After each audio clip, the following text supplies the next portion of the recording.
दुनिया भर से सनातन धर्म की सारी खबरों से रहना चाहते हैं अपडेट, तो सब्सक्राइब करें द साइंटिफिक हिंदू को। नमस्कार दोस्तों, आप सभी का स्वागत है द साइंटिफिक हिंदू पर। क्या आपको पता है दोस्तों कि इजराइल में भी भगवत गीता पढ़ाई जाती है? क्या आपको ये पता है कि इजराइल में भी वेदांत पढ़ाया जाता है? क्या आपको ये पता है कि इजराइल में संस्कृत भाषा भी पढ़ाई जा सकती है? लेकिन आखिर ये अगर पढ़ाया भी जा रहा है तो कहाँ पे? इसके अलावा क्या आपको ये पता है कि कितनी संख्या में इजरायली आर्मी के नौजवान भारत आते हैं? सबसे बड़ा सवाल कि आखिर वो अगर आते हैं तो भारत ही क्यों आते हैं? इसके अलावा ये भी कि इजराइल में ऑफिशियली यानी आधिकारिक तौर पर कितने हिंदू रहते हैं? कौन कौन सी वह यूनिवर्सिटीज हैं जहां पर भगवत गीता, महाभारत, संस्कृत या दर्शन या वेदांत पढ़ाया जा रहा है? आखिर इन सबको पढ़ाए जाने का कारण क्या था? और सबसे बड़ी बात कि क्या वाकई में ये बातें सच हैं या ये भी हवाई हैं या एक्स या फेसबुक पर लिखे जाने वाले गपोल लेखों की तरह ही हैं? तो ये वीडियो इसी के लिए। इस वीडियो में आप ये जानेंगे कि आखिर इजराइल में ये चीजें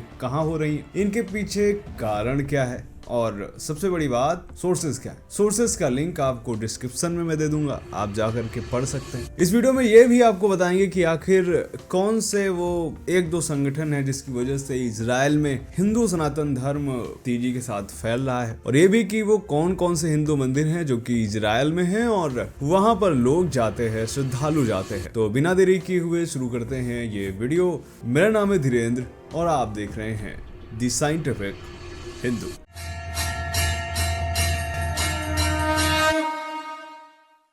दोस्तों, इजराइल में एक यूनिवर्सिटी है।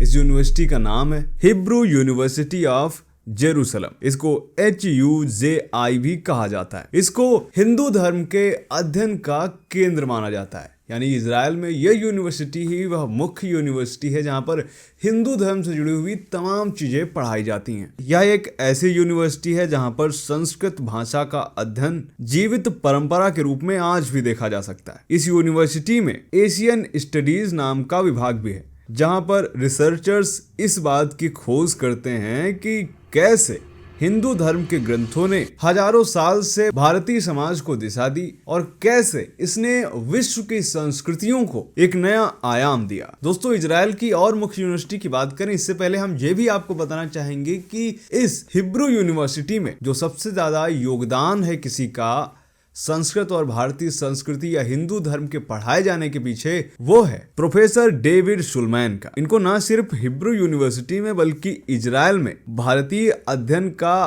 पितामह कहा जाता है, यानी फादर कहा जाता है। इसके अलावा जब हिंदू धर्म पर रिसर्च कर रहे थे तो इन्होंने न सिर्फ संस्कृत को महत्वपूर्ण समझा बल्कि तमिल, तेलुगु और मलयालम जैसी भाषाओं में भी इन्होंने मेहनत की और यहाँ पर उनके लिए भी कोर्सेज लॉन्च करे और इन सारी भाषाओं के बारे में भी यहाँ पर पढ़ाया। दोस्तों, इस यूनिवर्सिटी में संस्कृत पढ़ाने के लिए कई भारत के भी आचार्य प्राचार्य गए हुए हैं। वो भी यहाँ पर प्रोफेशनल तौर पर टीचर हैं, उनको सैलरी दी जाती है और वे इजरायली बच्चों को संस्कृत पढ़ाते हैं। यहाँ पर संस्कृत के लिए प्रारंभिक स्तर से लेकर रिसर्च लेवल तक की क्लासेज चलाई जाती हैं। डॉक्टर शुलमैन आज भी यहाँ पर हिंदू धर्म के अलग अलग क्षेत्रों पर रिसर्च कर रहे हैं। इसके अलावा यहाँ पर प्रोफेसर नफ्ताली मिशेल हैं जो कि संस्कृत के ग्रामर पर रिसर्च कर रहे हैं। तो ये तो बात हुई हिब्रू यूनिवर्सिटी की। अब एक दूसरी यूनिवर्सिटी है और यहाँ तो भगवत गीता और हलाखा जो कि यहूदियों का कानून माना जाता है,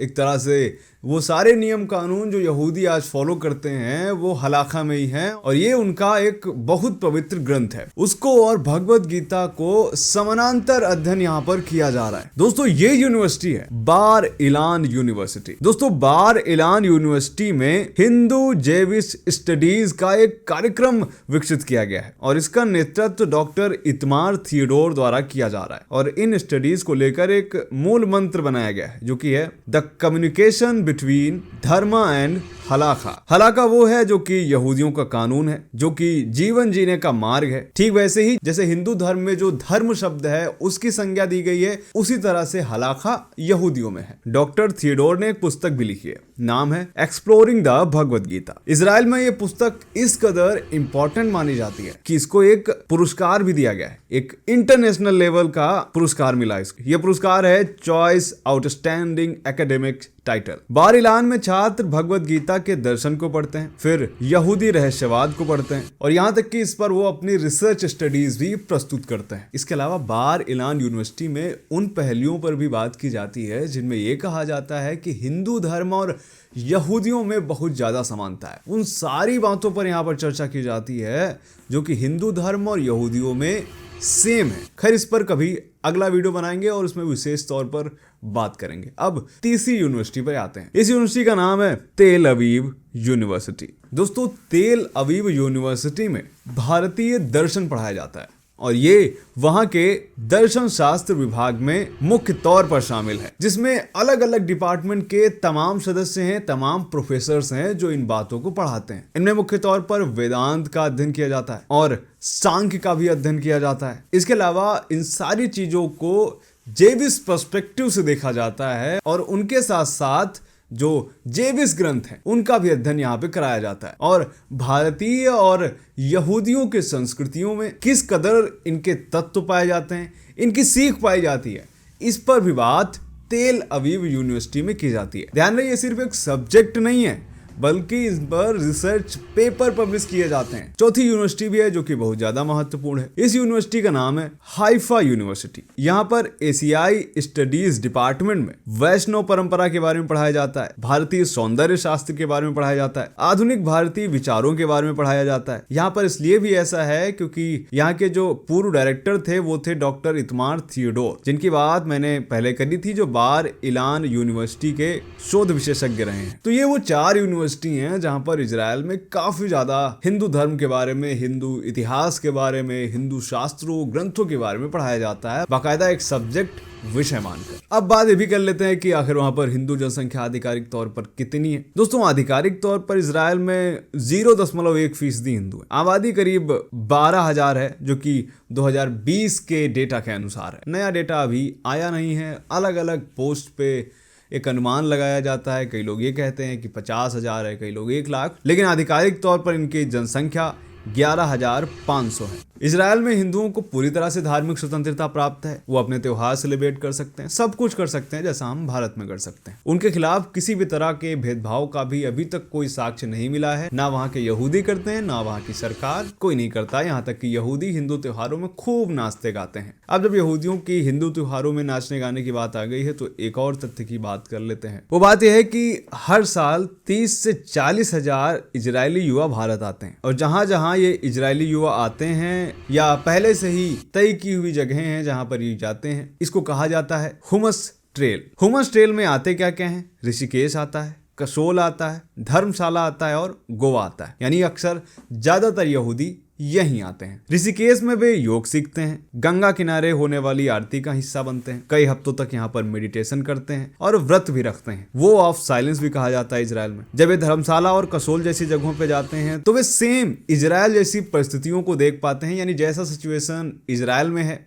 यानी मैदान, पहाड़, वातावरण, वो सारा वातावरण सेम इन्हें धर्मशाला और कसोल जैसी जगहों पे मिलता है। इसके अलावा इस बात का अंदाजा आप इस बात से लगा सकते हैं कि धर्मशाला के कई कैफे आज भी हिब्रू में लिखे बोर्ड और इजरायली भोजन परोसते हैं। इसके अलावा वहां पर कई रेस्टोरेंट ऐसे हैं जहां पर हिब्रू में मेनू है। दोस्तों, ज्यादातर इजराइल की युवा आर्मी जो कि 3 साल की कठिन ड्यूटी के बाद वो शांति के लिए भारत आते हैं और वो जब एक बार भारत आते हैं तो बार बार आते हैं। दरअसल इजराइल में जो आर्मी में अपनी सर्विस देना अनिवार्य है, इसीलिए हर युवा को सेना में शामिल होना ही पड़ता है और उसके बाद वो भारत आते हैं अपने आप को जानने, शांति के लिए, मेडिटेशन के लिए और भी तमाम अन्य कारणों से। दरअसल इजराइल के यहूदियों का भारत से एक नाता ऐसा भी है कि जब हर जगह यहूदी प्रताड़ित किए जा रहे थे तो भारत ही एकमात्र ऐसा देश था जहां यहूदियों को अपना माना गया और भारतीयों ने, हिंदुओं ने यहूदियों को दिल खोल कर अपनाया और उनको एक मेहमान की तरह रखा और कभी उनको महसूस नहीं कराया कि भाई तुम अलग हो, और उन पर कभी कोई अत्याचार नहीं किया। इसलिए इजराइल में भारतीयों को लेकर के एक बहुत ही अच्छा पर्सपेक्टिव है। ऐसे यहूदियों को बेने इजराइल भी कहा जाता है। ये लोग ना सिर्फ भारत में हैं बल्कि इजराइल में भी हैं, जिनकी नेशनलिटी जरूर इजरायली है लेकिन वो अंदर से अभी भी भारतीय हैं। वो तमाम हिंदू त्योहारों को सेलिब्रेट करते हैं। ये बेने इजरायली लोग वो थे जो 50-60 के दशक में इजराइल जाकर बस गए थे और उससे पहले भारत में ही रह रहे थे। दरअसल ये एक नियम है कि दुनिया में कहीं भी कोई यहूदी है तो उसको इजराइल की नेशनलिटी अपने आप मिल जाती है। तो दोस्तों आज की वीडियो में इतना ही, और ये वीडियो बहुत ज्यादा लंबा भी हो सकता है। बहुत सी बातें हैं जो इजराइल और भारत के पर्सपेक्टिव में की जा सकती हैं, यहूदी और हिंदू धर्म के बीच की जा सकती है, वो कभी अगले वीडियो में। ये वीडियो आज के लिए इतना ही। उम्मीद करते हैं वीडियो आपको पसंद आया होगा। कैसा लगा कमेंट करके बताइएगा। मिलते हैं आपसे अगले वीडियो में, तब तक के लिए जय हिंद, जय भारत, वंदे मातरम।